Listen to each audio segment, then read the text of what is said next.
and welcome back to another video of jPlay. I am Marcus and today I start my solo playthrough of Cooper Island. A game that was really kind of under my radar. For whatever reason, I cannot tell you why, but I didn't really look too deep into it. And then some of my patrons said, hey, could you do this? This was part of a giveaway contest on my Patreon page. And then I said, yeah, why not? Let's look at it again. And I got a copy. I played it a couple of times. I really enjoyed it. I really like this game a lot. It's very thinky, very brainy, but anyway, really enjoyable. I also got the solo rules, or the solo, no, not just the rules, the card decks for the solo, basically playing against Cooper, the dog. I think it's the dog of Ode from what I understood.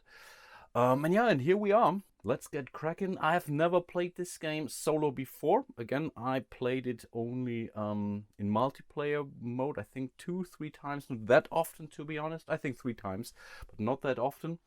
But I have no clue how I will be doing against Cooper here. But when I see that he starts the game with pretty much 20 victory points on the easy difficulty level right off the bat, and I think my top score was 21, I really don't have a clue. On the other hand, there's a little bit less competition in respect to the spaces, at least to some of those, especially those royal, what are those, royal something cards, or those one here. So maybe that's could help me, but still, you have to make progress to get them. Getting those is not really easy. And my first game of this, I think I ended up with 13 points, 14 points, cannot quite remember. Pretty embarrassing, but that's what I keep hearing, that this game has a very steep learning curve.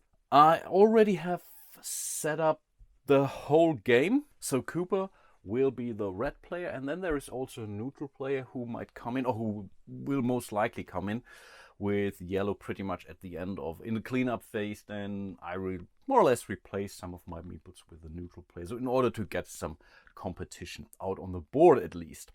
I will play as Blue as usual. This is pretty much the only peninsula that is in play. Basically all the other players are not using this. The setup is pretty straightforward, so there's not a lot of deviation to the standard rules when playing against Cooper. I really decided to keep it as basic as possible, which also means that I start with this land type here, which generates some food. You need food in order to feed your workers. Basically, really also a mechanism that I really like a lot in this game, actually. And apart from that, that's most likely that comes with the solo mode. A bunch of cards, very well written, to be honest, so I think it's relatively easy to follow along. The problem is the game as it is not really easy, so there are a lot of things that you, or especially I, tend to forget, and now I also have to check out for those. So yeah, bear with me. I will make errors, that count on it. Again, I count on you that you make me aware of those, so that I will be able to fix those in my next, or basically second episode. Pretty sure I will not be able to record this in one go. Maybe it doesn't make sense, so you can help me win this game. Actually, I already prepared his action card deck. There isn't really a lot differences in respect to his strategy here. Only the starting cards are redefined some sort. Because I'm playing easy, there are some resources now available in his marketplace. For him, it's the depot. And apart from that, he will be using all of his workers. I can get some workers if basically following the normal way, but then I even get some benefits when doing so. And I think apart from that, I will explain all the other rules as I go. And the very first thing that we will doing is the income phase. Cooper doesn't do anything during the income phase, so that's really solely on me. And I think one thing that I nearly forgot was to draw my starting 2 island tiles, actually. So here is 1, here is 2. The interesting thing about those landscape tiles, they always come with all 4 of those landscapes. So you will not see duplicates. You will not see 2 forests here, for example. They will all come with the same number of those things. The thing is, they're of course slightly different when it comes to the combination. So here the forest is next to the, I don't know what it is. And here the mountain is next to the forest, apparently. So that's something that I have to keep in mind. As part of my income, without any income ships I can build later on. Right now my only income is pretty much place one of those island tiles. Each player starts the game with an exact set of island tiles, and I can also place one of my double landscape tiles here that I've drawn from the back. This is also something that you really have to be aware in this game. If you're running out of those, it's usually not a good thing. You really want to be able to place those because you get a freebie pretty much at the start of each round. The game goes over 5 rounds, and yeah, in the end of the fifth round we are tallying up our score. So in theory you get 5 freebies for those, and that's really important. That's the main way how you get resources in this game.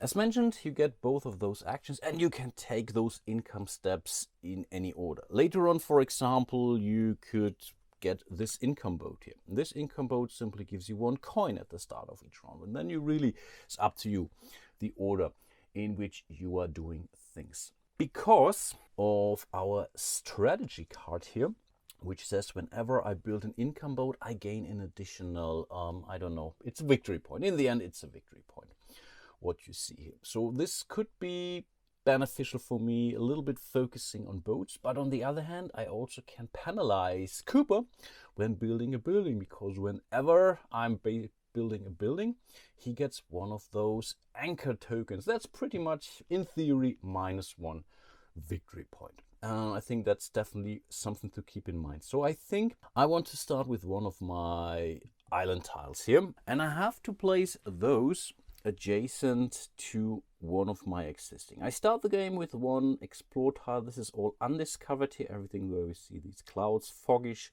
kind of hexes, that's all undiscovered. I cannot do anything unless, again, I can connect it to my starting explored tile here.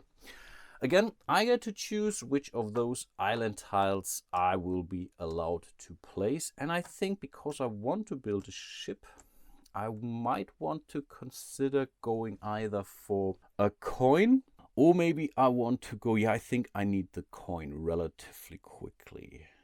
Yeah, I think that's what it is. Yeah. So, I get to choose which one to go for, actually. So I could, or where I place it. I can place it here, I can place it there. Apparently, because here is water, I have to place the watery one on my water spaces. So I cannot do something like this, or of course something crazy like this.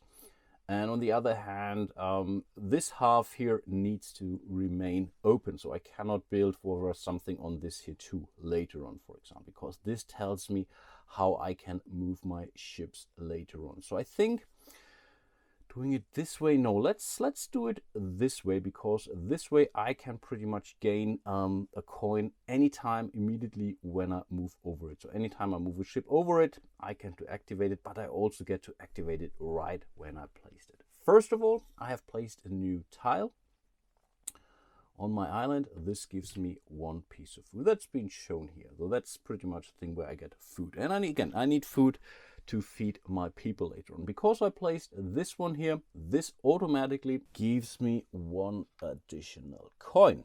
And guess what? These are my storage spaces. Whenever they are full, I cannot store anything. And usually I cannot simply discard stuff from there. So it's something to really be aware of too. You can get to more of those storage spaces by building these small houses here, but right now I have 3 more to go, which is fine. I think we should be able to deal with that. So now that I have placed my island tile, I get to place one of my double tiles here. In order to build a boat, apparently I need wood. So how do I get here? I think of course I get wood with this one here. So in theory, I should go for it. I think I should actually.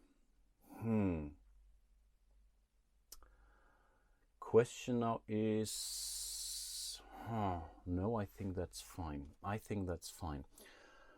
I will go for this tile here. So basically building a mountain and a forest. Again, I could flip it over how much I like it, or I could do it like this.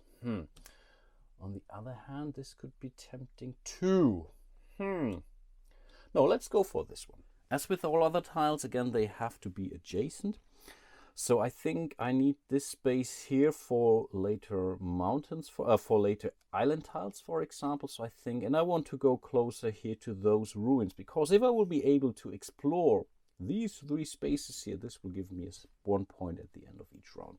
Also something to keep in mind. So I think in this case, I really do not care too much. Let's do it like this. So I have basically discovered 2 new hexes here, and I get the resources for this right off the bat. So that's a wood, and that's 1 piece of stone, which I could need later on to build buildings, apparently. Now they're all of value 1 because I built them on level 1 of the things. Later on, I can grow my landscape, and the higher those resource cubes are, the more they're worth. So if I would place another forest below this, then and there would be a wood token on it, this would count as 2 wood. So that's really very, very cool stuff. And that's right now maybe... No, I think that's fine. I don't need that. No, that's fine. That's okay. So that was pretty much my income phase. Again, Cooper is not doing anything of those. I had some resources. Right now, I don't need them. Now we are moving to the action step. Cooper will always go first. So what will happen is we will draw the topmost card and resolve it top to bottom. Keep in mind, I'm using the German version of the game, but I was able to get the English cards here because I'm playing this game solo pretty much on my own. I didn't really need to take care of other players, but some of my folks in the gaming group, they really prefer German games, and some of the cards do have German text, which is why I do this mix and match, but I think that's fine. Most of it is really language independent. So let's see.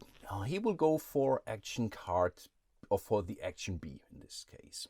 It says, if you have unlocked at least 1 of your special workers, I didn't. So I right now, first turn, I only have my round workers here, so I don't have the special workers available to me. So he's not going for the special worker on the work, blah, blah, blah. So he's not doing this. If you have not yet, then he places 1 normal worker onto the round worker space instead. Okay. If Cooper thereby places his worker, he doesn't do that because, yet again, basically his first action. So the only thing that he will be doing is placing 1 of his dudes here onto this space, blocking it for me. And whenever I have to put something on top of him, he pretty much gets 1 of those so-called helm points. And that's always a victory point, which means his ship will start moving. So it makes our lives a little bit more difficult. There is still 1 more thing to do, because his card says if Cooper has this Royal Order card in his Royal Order display, he gains 1 helm point. And yeah, guess what? Of course he has that in his thing, which pretty much only thing that it means is that his ship will move 1 space here next to this space. So every movement, every helm point, that's pretty much how it translates. Every helm point is a movement on your ship, is 1 victory point in the end. So let's say he will end on this space at the end of the game. That's 1, 2, 3 victory points, which you can really derive from that thing relatively easily. Okay, that was pretty much already his first action. So now it's over to us. Right now we only have our 2 standard workers here, the round ones here. There are ways to unlock those by completing those milestones here, which is really crazy important actually. And I think there is a good way to build those income boats now. Yeah, I think let's go for it now. So we'll take our first worker and place it here onto space number 3, which means our cartographer will move 3 spaces ahead plus, that's the plus here. I get either a coin or a resource of my choosing. I don't need resources, I need money. So yeah, let's simply do that. We get 1, 2, 3 points here for the cartographer, which is also really important. So using him well is so important. But on top of this, I also get 1 coin. And now I should be able to build a boat relatively quickly. The problem is that's exactly the action that he has taken from us. So I will definitely give him 1 more point for this. But that's okay. Let's not complain about this. Back to Cooper again. He will do his next action. Now they are totally random. Only no 2 starting cards. No, we have 2 starting cards. So it's B and D. So I was aware of this. So he will go for D2 if you unlock the special worker. We don't. So he's not using a special worker again. And if you have not yet unlocked special worker, or if the spare worker space is already occupied by Cooper, he places 1 normal worker onto the round worker space instead, which we will be doing. If Cooper thereby places his worker on top of yours, he will not do that because he goes on D, which means he will block the building action here for us. Then we will check the bottom part here. If Cooper has this Royal Order card in his Royal Order display, yes, guess what? That's the other one. That's exactly the 2 he's using. But that makes sense because that's being defined by the strategy card. He pretty much gains yet another movement, or another helm point, that is, which means he just scored yet another victory point for that. Again, at the end of the game, that is being counted. But again, that's already the end of his turn. And yeah, our last action already for this round, it's really fast, is, yeah, let's do it anyway. When you do this, placing pretty much a worker on top of another player, you have to pay some penalty. That's any resource from either your peninsula or from your storage, and you can put them in the player's marketplace. Marketplace is somewhat special. You cannot immediately use it until you have some free spaces in the storage and whatnot, but this is still something that I have to do anyway. And I think right now the only real resource I can afford to lose is this one here, the stone. So I will pay it. He doesn't have any real marketplace, so in this case I put it to the general supply. And because it's Cooper, he also immediately gets an additional bonus point for that, because I placed my disc on him. That's pretty much the only thing that he will do in this game, blocking spaces and thus getting victory points for that. So we have paid our price, which means we can now take the action. That's to build an income boat. And the price for an income boat is pretty much on me, actually. So I get to choose where to build it. So if I would have 2 wood, I could go for this one here instead, because this leaves the easy one up for later, for example. Or if I really have enough gold and enough wood, I could go here and score 2 points instead of only 1. But in this game, in this case, resources are very, very tight.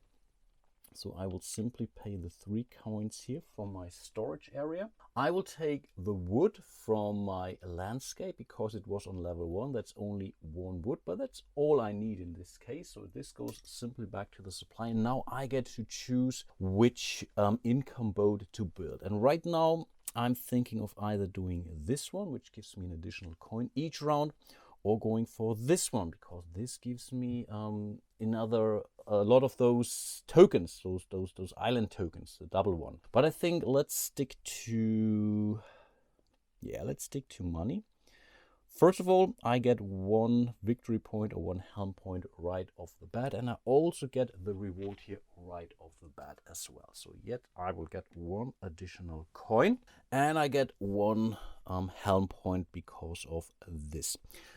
Because of this strategy card, which usually helped me, I think always helped me, whenever you perform the action build 1 income boat, which I just said, you get +1 helm point, which means I get now 2 in total, which means I will move 2 spaces here. I cannot distribute those, or really have to stick to 1 boat. And because I made it over this little island here, I can activate it right again. So yet again, I will score 1 additional coin. So I should be in a good shape getting a 3rd worker during the next round relatively easily, if I will be somehow able to get another forest tile onto them, which should be possible. I think that was not bad. I think this was really not terrible. And I think that's pretty much the end of my turn. I could still go for a lot of those one-time actions here using my Explorer. I can exchange resources and whatnot. But I think right now I don't need to, actually. The thing is, Cooper always gets the first and the last turn. So he will definitely do yet another card here. And this is now totally random. So the rest, I think the bottom 6 cards are totally shuffled. That's H1, so he will go for one of those supply ships, places one normal worker onto the round worker space of section 8. If he's already occupied, he will go for a special, but it has not been taken yet. If Cooper thereby places worker on top of yours, no, you may take a resource of your choice from the depot.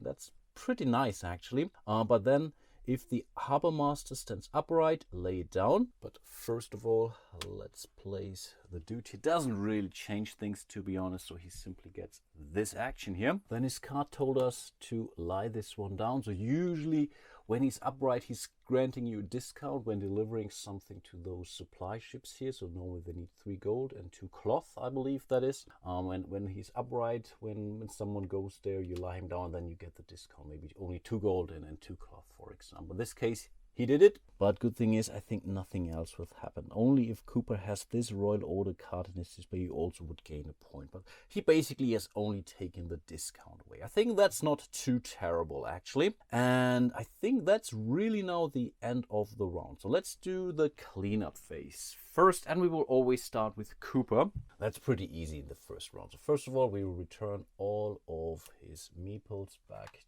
to his thing. We don't have any neutral workers out there yet, so right now they would also do the same. Last but not least, for his action, there are no milestone tokens on it. Usually they're coming milestone tokens when I move a new worker.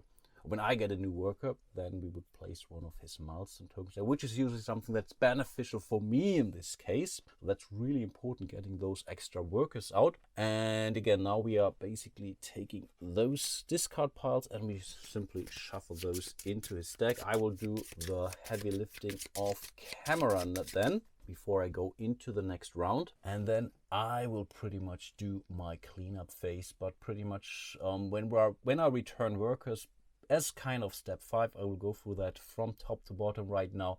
We will then pretty much replace my workers, or will place neutral workers on the spaces where I've gone to. So in order to make it a little bit more challenging for myself, really getting some more competition out on the board. So let's quickly do that. There is really a great overview here.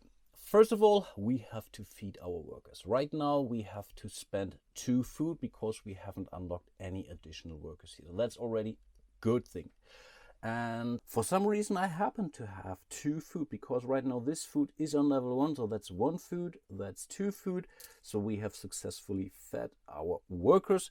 That's really key, because otherwise we would have suffered 1 anchor token, which is again in theory -1 victory point. Then we could pretty much unlock some of our buildings, of our big buildings, or can reactivate some of our crate tokens. We don't have any of those. We haven't built any statues here. I have not discovered the edge of my peninsula here.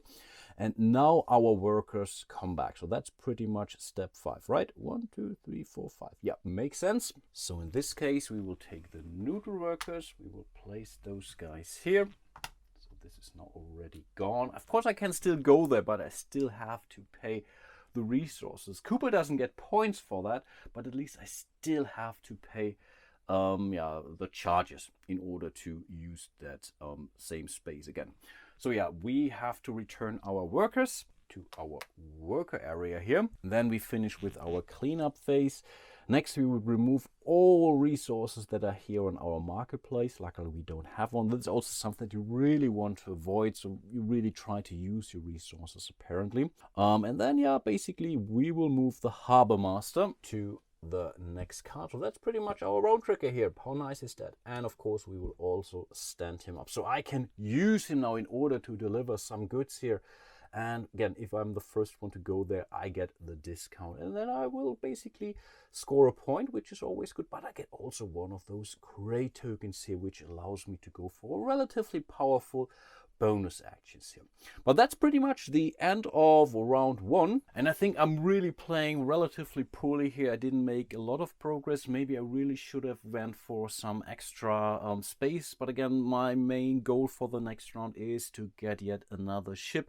Because when I unlock, or when I get my second income ship, I will unlock one of those milestones here. And when I unlock those, I can use them anytime to unlock one of my extra workers here, or I could go for 2 extra bonus points, but I really need a third worker relatively quickly. Of course, they also eat food, so I have to take care of that too, but that's then really something I will take care of in my next video or so. I really hope you enjoyed my very first episode of my playthrough of Cooper Island, playing against Cooper. Again, I think I didn't make a lot progress here. I really hope that this will change. The first round always is relatively slow, but then things are fast, and then things are taking more time because there are a lot of things that you can do in respect to the cartographer, artificially getting new landscape tiles out there and whatnot. So really think you will definitely see a lot of other things. You will see hopefully some building cards sooner or later popping up.